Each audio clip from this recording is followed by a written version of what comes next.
kita kembali lagi ke materi yang tadi. Setelah kita mendapatkan hasil dari reaksi reduksi dan oksidasi yang tadi, maka kita bawakan ke dalam bentuk notasi sel volta. Notasi sel volta itu merupakan diagram dari sel voltanya sendiri. Nah, bentuk diagramnya seperti ini. Kurang lebih seperti ini ya kerangkanya. Jadi ada anode, kemudian ada anode bermuatan. Anode bermuatan itu bisa dikatakan sebagai elektrolit pada anode. Kemudian diberikan bar 2 ini disebut dengan istilah, ini adalah jembatan garam ya. Kemudian katode bermuatan atau elektrolit pada katodenya dan katode.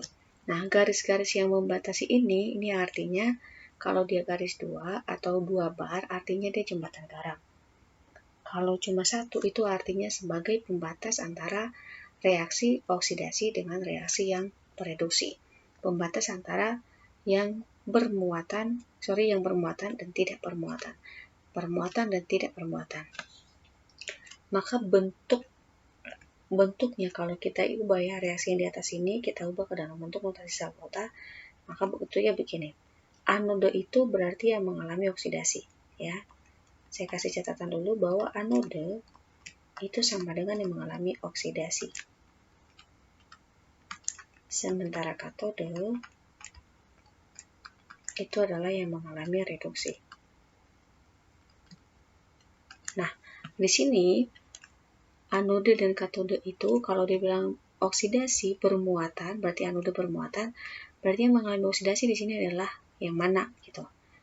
Maka ini kalau kita sesuaikan dengan diagramnya atau notasi sel voltanya, maka anodenya adalah Zn. Karena yang mengalami oksidasi itu adalah Zn. Berarti anodenya adalah Zn.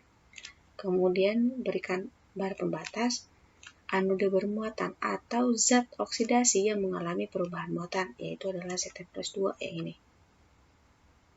Nah, berarti di sini Zn plus 2. Kemudian jembatan garam, katode bermuatan. Katode bermuatan itu berarti reduksi yang ada muatan ya, berarti yang Cu plus 2. Berarti di sini Cu plus 2 ditambahkan nilai dari Cu-nya. Cu itu adalah katode. Sorry, tidak ditambah ya, tapi Cu plus 2 kemudian bar dan terakhir Cu. Jadi bentuk diagram dari yang kita dapatkan ya reaksinya tadi itu adalah seperti ini. Zn bar Zn plus 2, jembatan garam Cu plus 2, bar atau 1 bar, dan Cu.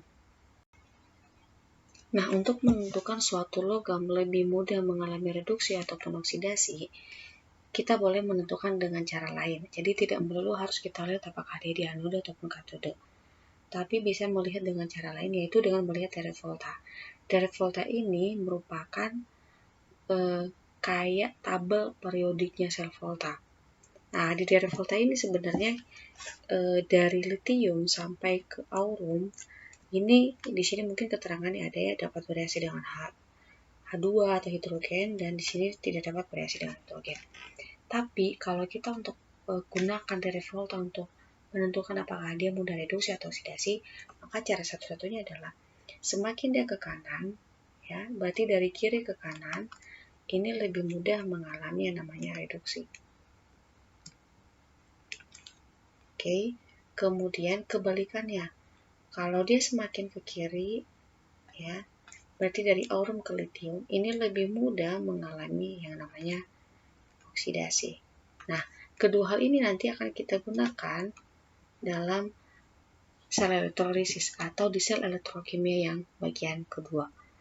Jadi deret volta ini bisa dibilang harus dihafalkan karena kalau tidak akan kesulitan untuk menentukan apakah dia lebih gampang reduksi atau oksidasi. Karena sebenarnya dengan melihat ini kita bisa langsung menentukan apakah dia reduksi ataupun oksidasi. Begitu kira-kira. Yang terakhir kita masuk kepada potensial sel. Potensial sel ini ibaratnya perhitungan jumlah arus listrik yang dihasilkan dalam reaksi reduksi dan oksidasi. Nah, di sini ada nilai E sel. Potensial sel itu biasanya disimbolkan dengan E derajat sel, ya. Potensial sel. Potensial sel ini totalnya diambil dari E katode dikurang dengan E anode. Untuk menentukan apakah dia katode atau anode, ciri khasnya adalah katode itu nilainya lebih besar, nilainya lebih positif, sementara anode nilainya lebih kecil, ya, atau lebih mengarah ke negatif. Nilai apa? Nilai yang dimaksud di sini adalah nilai dari E selnya. Kalau nilai E selnya lebih besar atau lebih ke positif, berarti dia katode. Kalau nilai E selnya lebih ke negatif, berarti dia anode. Contoh, diketahui dua reaksi yang terjadi pada elektroda sebagai berikut ini. Reaksinya kurang lebih begini. Pertanyaannya adalah, tentukan nilai E sel yang dihasilkan dari kedua reaksi elektroda tersebut. Maka untuk menentukan nilai E selnya itu kan tadi kita lihat bahwa nilai E sel sama dengan nilai E sel dari katode dikurang dengan nilai E sel dari anode. Maka cara menentukan katode dan anodenya, lihat nilai E selnya. Nilai E dari CO itu lebih besar, terdapat sebanyak 0,34.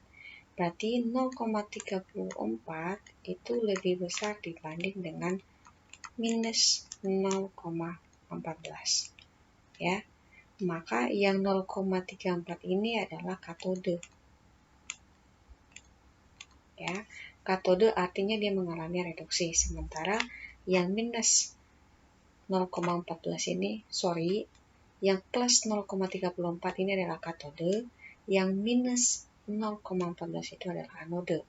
Anode mengalami oksidasi, katode mengalami reduksi. Berarti nilai E sel yang dihasilkan itu sama dengan 0,34 dikurang minus dari 0,14, atau ini sama dengan 0,34 tambah 0,14. Hasilnya adalah 0,48 volt. Berarti nilai E sel yang dihasilkan atau arus listrik yang dihasilkan dalam proses reaksi reduksi tersebut sebesar 0,48 volt.